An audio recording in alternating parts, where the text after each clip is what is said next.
नमस्कार शेतकरी मित्रांनो. मी प्रताप पाटील. आज पुन्हा एकदा केळीच्या बागेमध्ये एक नवीन टॉपिक घेऊन येतोय. आजचा विषय आहे केळीमध्ये येणारा जो मेजर असा जो रोग आहे, ज्याला करपा जो मोस्टली येतो, ह्या करप्याविषयी आज आपलं इथं थोडंसं डिस्कशन करणार आहोत.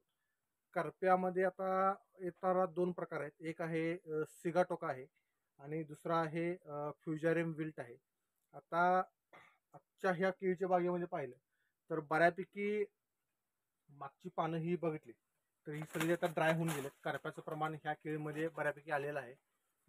आजचा हा प्लॉट आहे म्हाळंगीमध्ये, तालुका कर्जत, जिल्हा नगर. शेतकरी आहेत आपले काशीनाथ जगताप.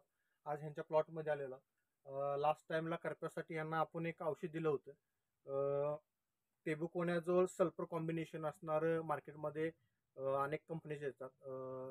ते टेबुकोनॅझोल 10% आणि सल्फर 65% असं कॉम्बिनेशन येणारं एखादं औषध जे येतं मार्केटमध्ये, ते आपण ड्रिप थ्रू दिलं होतं. त्यानंतर ब्ल्यू कॉपर ऑक्सिक्लोराइड हे दिलं होतं. त्यानंतर हा करपा इथं मोस्टली थांबून गेला होता. परत काही 15 दिवसानंतर त्याचे स्पोर्स परत ऍक्टिव्ह झालेले दिसतात इथे.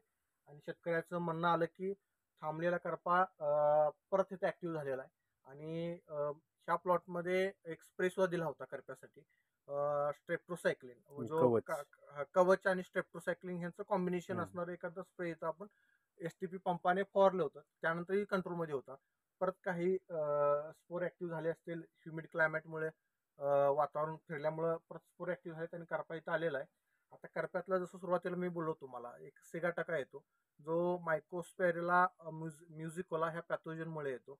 एक कॉन्सेंट्रिक रिंग्स असतात त्याच्यावरती, पानावरती. अशा एक नंबर तो एक कॉमन करपा येतो, त्याला सिगाटोका असं म्हटलं जातं. दुसरा येतो तो फ्युजारियम ऑक्सिस्पोरम, म्हणजे ज्याला पनामा विल्ट असं म्हटलं जातं. आणि त्याचं एक आहे की ट्रॉपिकल रेस 1 आणि ट्रॉपिकल रेस 4 असं एक स्ट्रेन आहेत. म्हणजे एक वेगवेगळे व्हेरियंट त्याचे आढळले आहेत आजपर्यंत. म्हणजे फिलिपिन्स कंट्रीमध्ये असेल, चायनामध्ये असेल. त्या पनामा विल्टमुळे लाखो हेक्टर क्षेत्र जे आहे की ते उद्ध्वस्त झालेलं आहे. आणि तो करपा इथं आलेला आहे की ह्याची म्हणजे आपण पाहत नाही आहोत, म्हणजे त्याची 100% खात्री नाही आहे. पण तो करपा आलेला आहे पनामा विल्ट हे ग्राह्य धरून आपण शेतकऱ्यांना इथं ट्रीटमेंट देतोय. आणि पनामा विल्टचं कसं आहे की 100% इरॅडिकेबल नाही आहे, तो 100% जात नाही. त्याचे स्पोर ऍक्टिव्ह होतात. मी रिसेंटली एक आर्टिकल वाचलं होतं पनामा विल्टवरती, ट्रॉपिकल रेस 4 वरती. त्यामध्ये त्यांनी असं म्हणलं होतं की the pathogens can be survive in the soil for 3 decades without host plant. म्हणजे त्याला जे ज्याच्यावर तो स्पोर जे ग्रो होतात किंवा तो डिसीज वाढतो, असा एक होस्ट प्लांट आहे, तो जरी नाही भेटला तरी ते स्पोर जमिनीमध्ये पुढचे 30 वर्ष राहू शकतात, जीवन सर्वाइव्ह होऊ शकतात, असं त्या आर्टिकलमध्ये म्हणलेलं आहे.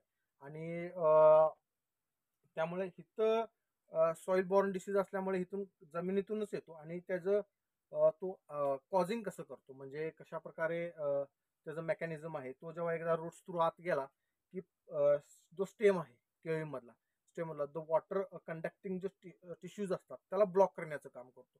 वॉटर कंडक्टिंग टिश्यूज जर ब्लॉक झाले तर ऑटोमॅटिकली ही जे लोअर आणि ही जी ओल्ड पानं आहेत खालची, ही ड्राय व्हायला लागतात. आता हे तुम्ही बघताय सगळी पानं ड्राय झालेली आहेत. वरती सुद्धा बॅक साईडला जरी इथं पाहिलं तुम्ही, आता ही पानं बघू शकता, हे बऱ्यापैकी पानं ह्या साईडला जरा बघू शकता कशा पानं ड्राय होत चालेत, शेंड्याकडून वाळत चालले आहेत, असे सिमटम्स आहेत. आणि हा आपण पनामा विल्ट असा एक ग्राह्य पकडून किंवा हाच रोग आहे. आणि करप्यातला एक वेगवेगळे स्पोर येतात, फ्युजारियम विल्ट आणि फ्युजारियम ऑक्सिस्पोरम, हा एक ग्राह्य पकडून आपण शेतकऱ्याला पुढची ट्रीटमेंट देणार आहोत.